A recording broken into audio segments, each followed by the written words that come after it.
There you go. Dennis is on, and then Heino, and then Heino. There we go. Cheers, Dennis. Cheers, Heino. Right, yeah. So what we do is to round it up. I won't take all your time, obviously. We'll do a couple more questions, and I'll talk about the lads and ladies about sport. And then if you could just like talk about some charity things you've been doing and getting involved with, or things like that, if that's okay. So if we go over to another number. So Mitch, another number, please. 14. 14. How good is Joe Denley? Actually, the question's written on there. Look. How good What is is Joe it? Denley? How good is Joe Denley?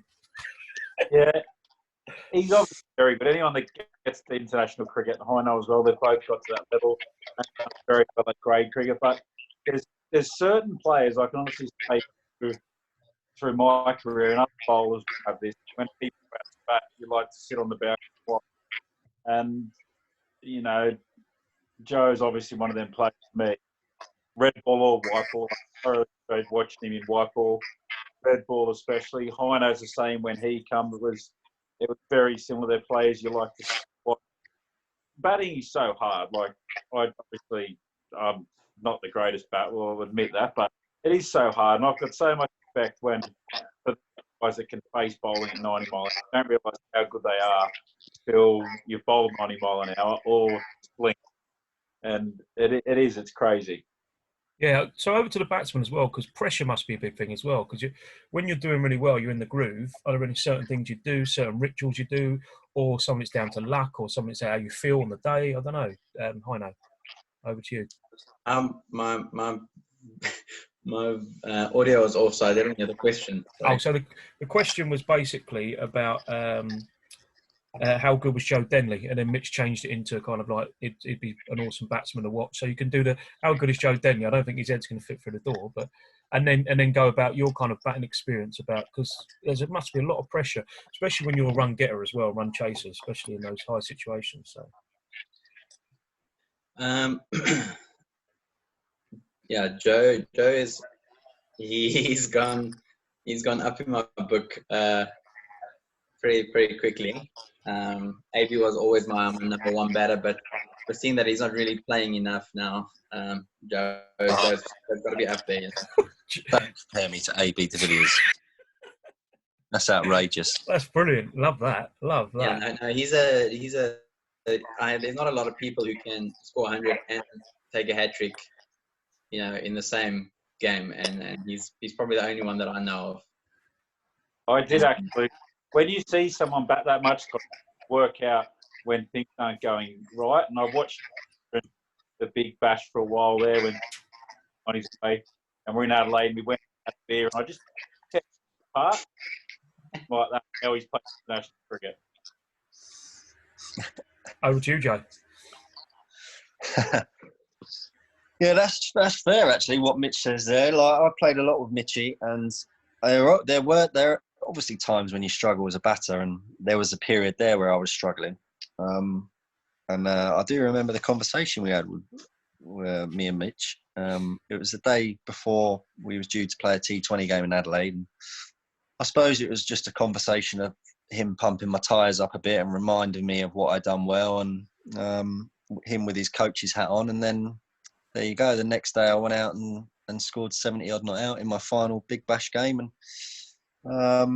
I suppose sometimes as a batter you have dips of form, but I suppose it's just remembering and realising it's not the end of the world, and remembering you're a decent player. You've got to that level for a reason, and it certainly helps with your form and getting out of those tricky periods. Do you think you're better now? Because earlier in your career, when everybody was touting for you for England as well, did you struggle with that kind of expectation, that level step up, or did you expect too much of yourself? Or now you're more experienced, you're a bit more relaxed. Now you're a father, things like that. It must be switches that switch you on. Yeah, absolutely. I think certainly got better with age. I think it's just having a better understanding of what works for me. Working out your routine in terms of how you prepare for each game, and truly believing in that works, and not, I suppose, worrying about other factors, what what the media are saying, what other people think. Just having, I suppose, total belief and confidence in what you're doing and sticking to that. And I think there's certainly been tricky periods throughout my career, that is for sure. But I think I've certainly become a better player for those moments. You have to learn from those moments, I suppose, and sometimes you have to fail to get better. Yeah, fair play. What about you, Heino? How have you dealt with your career, like the pressure of South Africa? You outwardly, you give kind of completely like a horizontal, laid back, calm, under pressure, but there must be times when you actually, have you ever doubted yourself, or times when people have helped you and picked you up, or in a mindset that you get into the batting groove when you're in a groove? Yeah, I think there's times where you just need to, like, there's different players, they do it differently. Sometimes I feel like less is more, and you need to step away from the game, or step away from batting. Not like other people hit more balls. Some guys like to not hit balls, and yeah, I just I just believe that everything happens for a reason, and there's times where you're gonna score runs and you must enjoy it, and then the times you don't, just take it on the chin and keep on going back to what's worked for you, and sometimes just chatting to a mate, or chatting to a loved one or something like that. And like, I remember a long time ago, I was averaging 18 or 13 in the first half of my season, and then the coach said, "This is probably your last game." And I had like a big beard. I said, "I'm not gonna shave my beard till I make a 50." And I was averaging like 13 or 18. So that morning I woke up, shaved my beard, and just went, "This is probably my last game, so I'm just gonna enjoy it." And I made it 200, and that's when my career started like going up. And it was just forgetting about everything and not worrying and just enjoying the game again. Yeah, I'm relaxed, knowing that it might be a last game, so you thought I'll go for it anyway. Fair play. Yeah, so don't grow a long beard Yeah. It sounds like, it looks like he's got his beard on his head now with all that hair on there. But yeah, fair play. But yeah, so that's the end of the questions. So I hope you enjoyed them. But yeah, so basically on to the lads and ladies about sport. It's basically a group that's got together all around Kent. It was run by a bloke, I think he's a director at Faversham Football Club. And basically that's who I got in contact with as well. And it just basically without sport, we've all come together and we have our favourite like five-a-side team out of players past and present who you'd go for on a desert island with 5 sporting people, and then like jumping in the sea, drinking a raw egg, stuff like that, raising money. So it's really important to raise money, and this obviously with COVID-19 around at the moment. But what do you think of like the charity initiatives? I mean, we've raised almost £4,500 now. I think it was £4,100 of a 10,000 target just by people doing things. We had a Mrs. World competition where blokes dressed up as women and voted that. Then we had a darts competition on Zoom as well. So it's just really important nowadays with the spirit of the nation getting together. And obviously with sports people like you, the cricketers are much more accessible than footballers, in my opinion. And it's great getting you guys on there. But just like the lads and ladies about sport, they're on YouTube, they're on Facebook, they're on Twitter, and it's just guys and girls giving up their time to raise money. So what do you think, Dennis?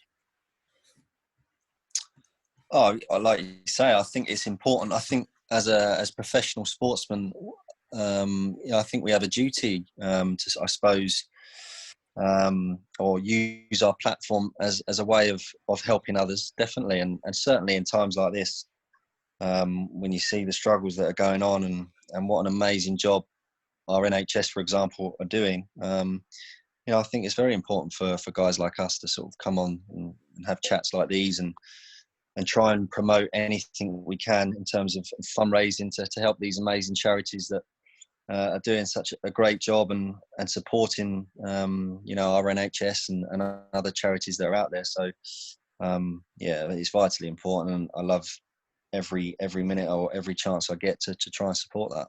Oh, brilliant. We appreciate that, mate. What about you, Mitch? What's your thoughts? Oh, it's absolutely fantastic. Everyone's D&D. Like every day, there seems to be a different challenge coming up on social media, whether it's 5 tap-ups or run 5, donate 5, all that sort of stuff. I got tagged in a cycling one the other day. It's fantastic. It's just the nation coming together, isn't it? Like, obviously, England's been hugely affected like the rest of the world, and for everyone to come together and do their own little bit is absolutely fantastic. I haven't donated to this charity yet, but it's something I'll do. If these two boys on this drink a little raw red, make a photo and upload it to their platform and tag your charity on it, I'll donate to your charity for you. Brilliant. That sounds good.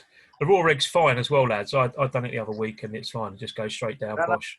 I don't do that. I shaved my head to zero. I don't know if I could do a raw egg. Are you Yes, lads? you could, Mitch, you're forever picking your nose and eating it. So eating a raw egg is not going to be a problem. I'm a nose picker and an eater. I can't help it.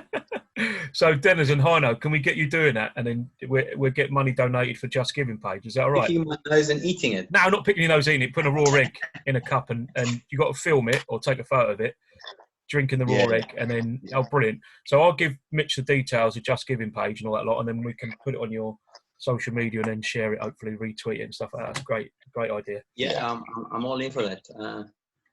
I'm in for anything. Brilliant. And then we can tag the boys on it with a bean of ketchup. Off they go. Yeah, fair play. Is there also, Heino, what do you think about like the charity? Obviously, this is such a mad world. I wouldn't during the cricket season. There's no chance I'll get you three together like this because you're so busy. I know when the cricket season started, so it's great. That's a positive, and this is what this video is for: is to put it out to people, cheer them up a bit, have a bit of a laugh, and then, but with the undercurrent of obviously our NHS and in really weird kind of like, I get up some days and think this is surreal. It's kind of something out of a film, and you just think, what the routine you go through. Like, I'm a teacher, I go to work every day. I've been off for 6 weeks now, and it's kind of really kind of strange. It's kind of, I think the mental health's really important because I didn't realise how much I miss the kids at school. You moan about them every day, but then when you're not there in that kind of environment, you really do miss them. I've only got the phone call to talk to them over the phone with. So yeah, over to you, Heino. Yeah, I think it's a great initiative, and I think we can, as cricket players and as sportsmen, and we can do a lot more. I don't think it's an excuse to not be able to do it in season as well. We do have probably not an hour because we have families and stuff like that, and we are busy. But there's definitely time to do it. I think that, especially getting to the back end of my career, you don't know how much longer this is going to last. And for me personally, I love doing stuff like this. I love doing autographs and taking photos and spending time with the fans and stuff. Because you don't. This is like a lot of people would give a lot to be in the position that we are now. So I think we can do a lot more. And I'm pretty sure that Mitch and Joe would agree with whenever someone needs us to help out somewhere. If we have the time, we'll definitely be there. But the NHS has been phenomenal, and whatever they're doing it's just amazing. And yeah, they are truly lifesavers. Yeah, it's like you've got that captain Tom as well, like raised like 30 million. It just goes to show what the British people can do, English people and Australia, any other country. But like a bloke who's like 100 walks in the back of his yard, and then the world just ignites around him, and then raises 30 million in about 2.5 weeks. Which, like, you get comic relief nights raise 30 million, and that's around the whole country. It just makes you really proud to be an Englishman, or basically. I was going to say, go on. Right. Australia obviously their charities, but all these people do go to play third world countries and stuff, and then this again is it's outrageous, it's outstanding. Yeah, I'll know it's just out of this world. Just a quick question: is there any chance we can have some signed memorabilia, a shirt or a bat or anything we could put up for like an auction on the Just Giving page? Is that all right? No. If you get me a Ben Stokes bat, I'll be happy, Joe. But yeah, if we could do it, don't worry about it over the next day or so or whatever. But if you would be happy to do that, and we can turn it a bit of a competition, and I can put like what's the capital Peru, and then that'd be Mitch's favourite question. But if that's all right, send all get the details over to Mitch and stuff, like addressing that, and we can send it all off. No worries. Oh, awesome, mate. Absolute legends. So that's it, really. So thank you very, very much for your time. Thank you for joining the Lads and Ladies About Sport. They'll love watching this. I know there's a lot of Kent cricketers, Kent supporters out there, and England supporters, and all people around the world. So just a final message, Heino, to the Kent fans. Just to all the Kent fans, I hope you guys are staying safe. I hope you guys are staying indoors as much as possible. I hope you guys are making the life for the NHS a little bit easier. And then when cricket starts again, hope to see you here at the Spitfire Cricket Ground. Yeah, we're excited to see you. We're excited to be playing. So yeah, see you soon. Brilliant. What about you, Dennis? Yeah, similar. Look, I'm like I touched on earlier. It's been a while since I've been at the Spitfire Ground and been amongst the boys and amongst our fans, and I really do miss it. I miss playing cricket and miss being around the place. So hopefully, like Heino says, we all stay safe and stick to these government guidelines for a little bit longer, and hopefully we'll be back out there soon. And I can't wait to see you all and put on a show at the Spitfire Ground again. But yeah, stay safe and see you soon, hopefully. Sounds brilliant. And over to you, Mitch. So with you and the Sussex boys. Yeah, I was going to say good luck to Kent there. Actually, it was the first fixture I looked at this year when the fixtures come out, and I had a look and see when we had them in Royal London, and then I think we actually had them first off the bat 2020s on Friday night at Canterbury. So I was absolutely buzzing that picture, whether I played or not. I still would have been sat there in my Sussex shirt telling them how to bowl at Heino and how to whack Joe out of the park when he bowls. But no, I think when we do get back to a bit of normality, it's going to be. It just depends how long that takes, doesn't it? But it's good that we've all got that to look forward to. But at the moment, knuckle down and stay in there.